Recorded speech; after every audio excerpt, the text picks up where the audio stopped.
Hello and welcome to a last match for season 20 here. We have Triumphal Arc, which we did a cage match with in our first match. So we have some experience with that. There's also Distant Lands and Fairgrounds for alternative scoring, Colony for alternative scoring as well. And looking at the action cards on the board, well, I see Governor, but I also see Border Village Rabble Merchant Guild, which is nice. Cellar will be nice because there's no trashing. You may need to use your cellar to find all your engine pieces in the right order. So it's a bit of a toss-up here in my head. I'm not really sure how to make use of Governor in a deck here because there's colonies and I would rather go for the colonies than for the provinces. That being said, Governor is still a fine card to pick up here. Still a fine card to pick up most times anyway. So my opponent is the Caravan Guard and the Silver, trying to get to 5 to or 6 to, I don't know, I'll see based on what my opponent is doing and how I'm feeling. On the other hand, now you should pay close attention to what's going on the other side of the table. My opponent opens Settlers and Cellar, now picking up a Caravan Guard. So no intention, or very little intention of getting to 5 very quickly here, which I found quite strange. But you'll see how his deck comes together, and we'll talk about it in due time. So here, my first 5 could be Rabble, or it could be a Governor, and I wasn't quite sure what to do. I eventually decided on the Governor because I can gain a gold with it, and then I should have enough money to get me up to 6 fairly often to pick up Border Village and something. So I am going to go along the more traditional path here of Border Village Rabble Merchant Guild. I don't really see much use for Governor until later. And when I have $3 hands like this here, I'm going to pick up Caravan Guards over the Silvers. I think it's just better. It's not a stop card, and I have enough money to get the things that I need. So now my opponent has 5, and his first 5 actually is a Merchant Guild. So by this point, I am well confused by what's going on. He's picked up a Caravan Guard, a Cellar, a bunch of Settlers, and now a Merchant Guild. Not even a Governor. So I see the idea. I see what he's trying to do, right? He's trying to use his Cellar to discard his coppers and then have the Settlers draw a card plus pick up the copper from the discard. So that's all well and good, but I wasn't sure at the time how well it was actually. Like, is it really solid? Is it going to work? I couldn't see that in my head, so I decided to stick with the more traditional approach here. 5 for me here is a bit unfortunate. I was expecting to see 6 there, which would have meant Border Village and Rabble. However, just 5 means I pick up the Rabble, right? So here I am going to gain 1 more gold, I believe, not wanting to trigger the shuffle and have my Governor plus my gold miss. Also gaining the gold means I put a silver into his deck, which might hinder him somewhat. I'm not sure. He doesn't have any draw yet outside of the Settlers, right? So I'm not really sure what he's going for here. So by this point he's picked up all the Settlers and now he's picking up a bustling village. So I should have picked up 1 Settlers because of Fairgrounds, right? Because of Fairgrounds. In addition, the Settlers is decent, right? You could also try to open Settlers looking for $5 in your turns 3 and 4. I mean, it has to show up correctly, right? It has to show up on your turn 4, and then you'll get the copper benefit from it.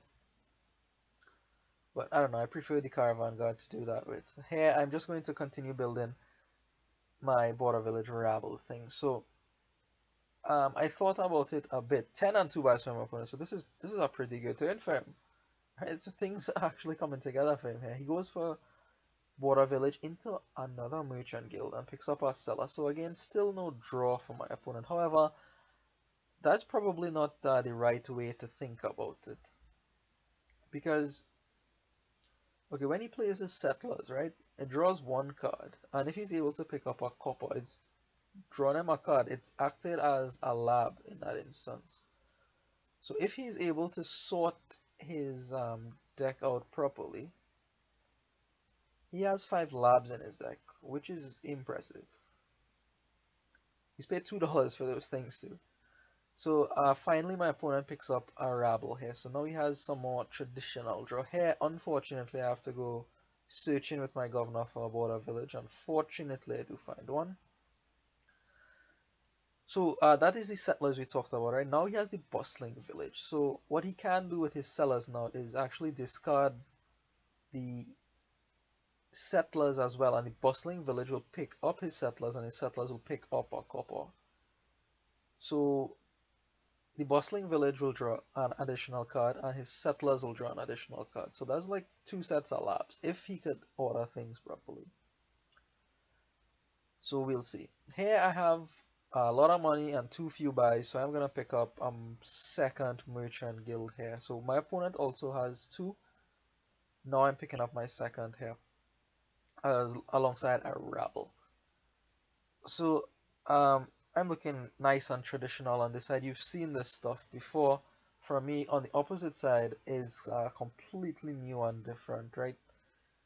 His settlers are coming out, drawing him back the coppers, and he's using his sellers. He has 2 of them now to draw.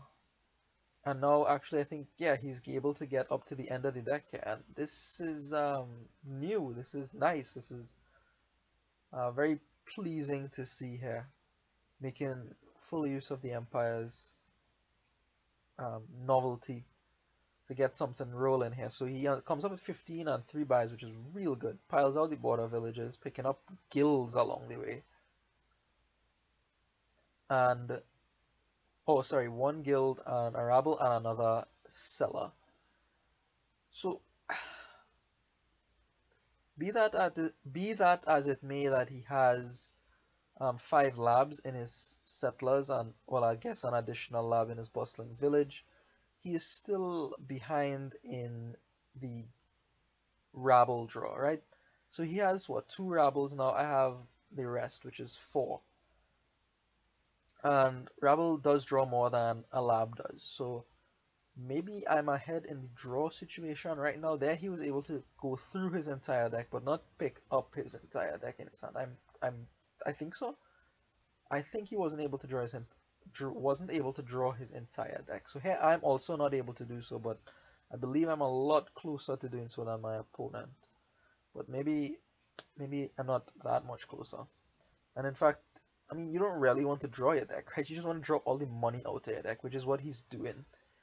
Anyway, so here I have to think very carefully about what I want to do. At this point, with my 3 buys, I think I am just going to try to stabilize the draw. So it means bustling village, rabble, and a cartographer. The cartographer I expect to do very good work for me.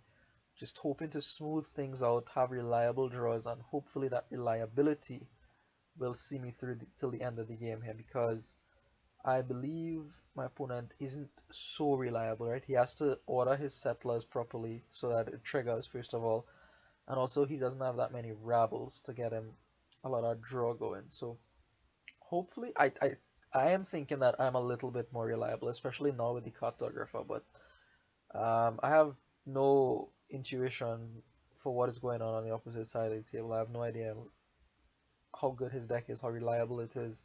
First time I'm seeing it. So 12 and 4 buys for my opponent, but he has a stack of coin tokens to make use of, so he has quite a few options,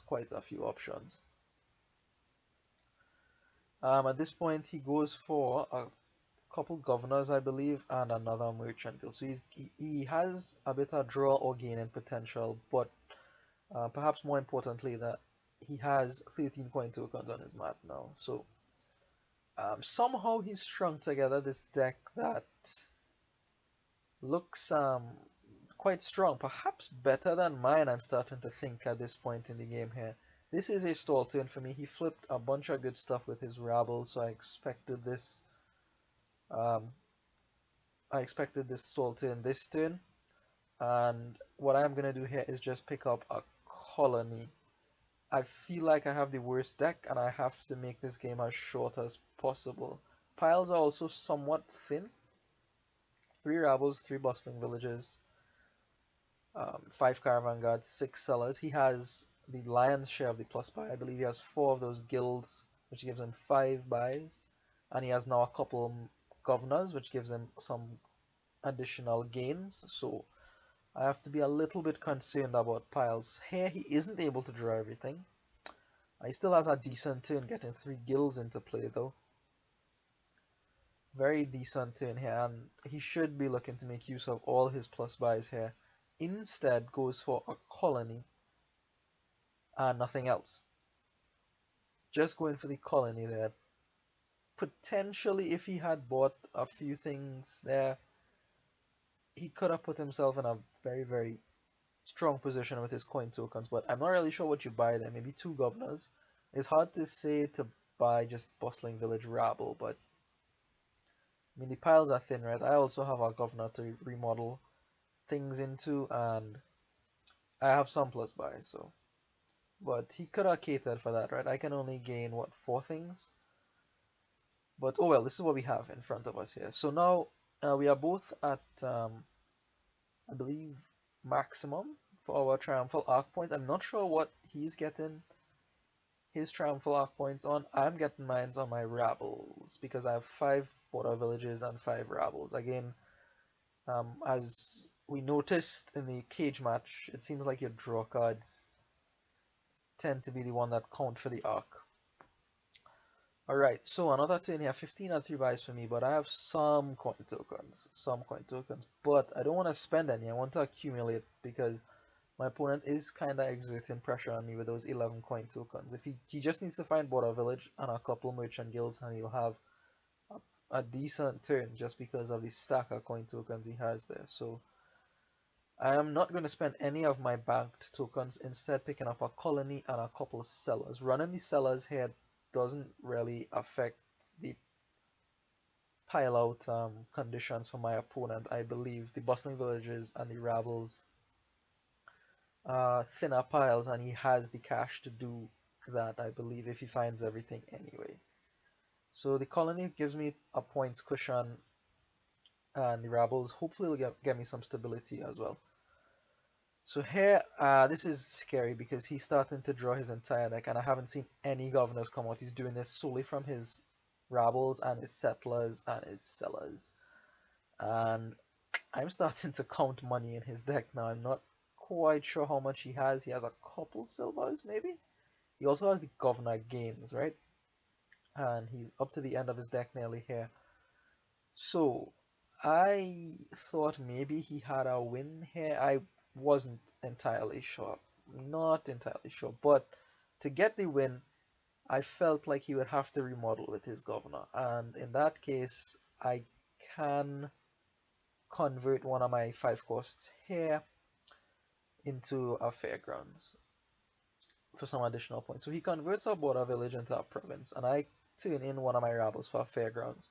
Now it does cut into my arc points. I lose 3 there to pick up 4, so net gain 1. It's still a net gain though. And his second governor actually converts a silver into a governor, so I wasn't sure if he was going for this from the beginning or if he aborted his pile out plan seeing that I went up by a point. I'm not entirely sure. So the play here for him is colony and another governor. So he has 4 governors now. His deck is getting better, and he has 12 coin tokens.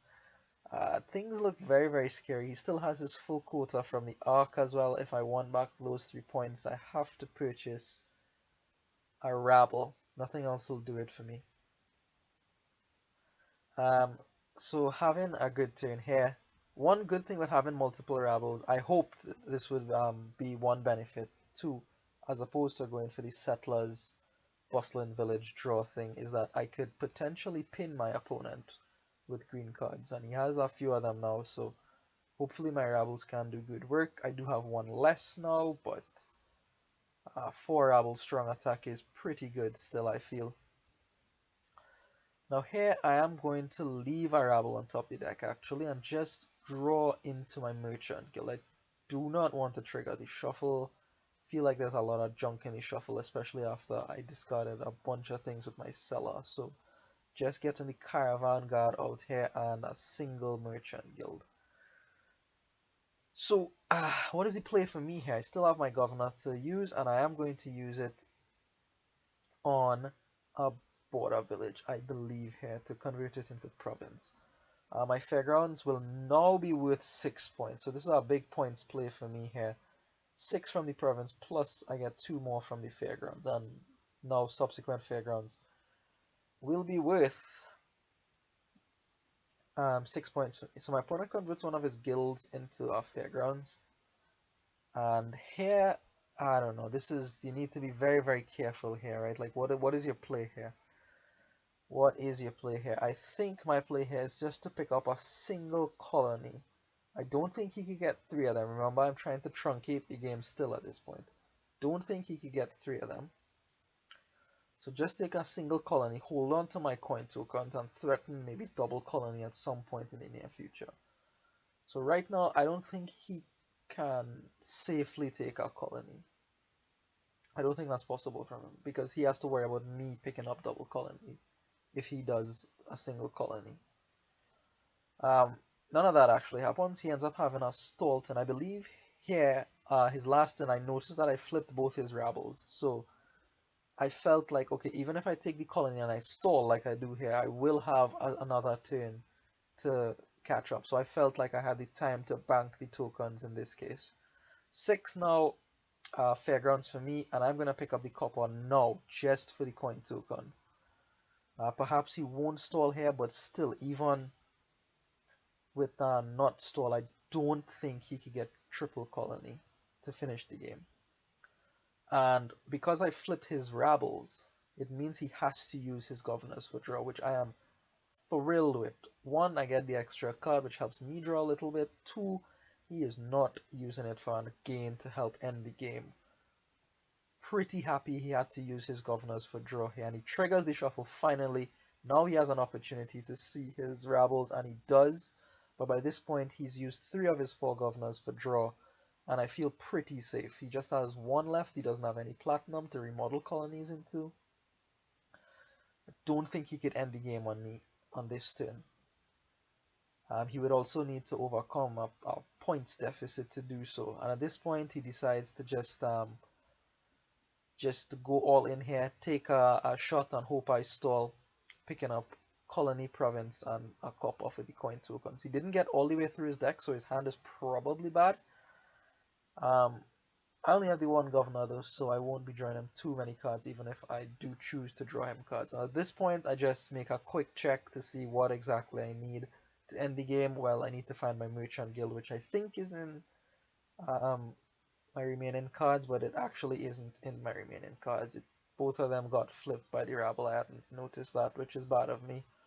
So a scary looking start to the turn here, but the Cellar is going to pull me out. And I know the pack 11 cards is filled with good stuff. Tons of rabbles. I only saw 1 at the top of the shuffle here. And I should be able to draw through everything and close out the game. Surprised here not to see the guild, but the Cellars, like I said, are going to save me. So that is how game 1 ends. I felt like I was in the back. I felt like his deck was stronger than mine. Not sure how he built it, but it worked out for him.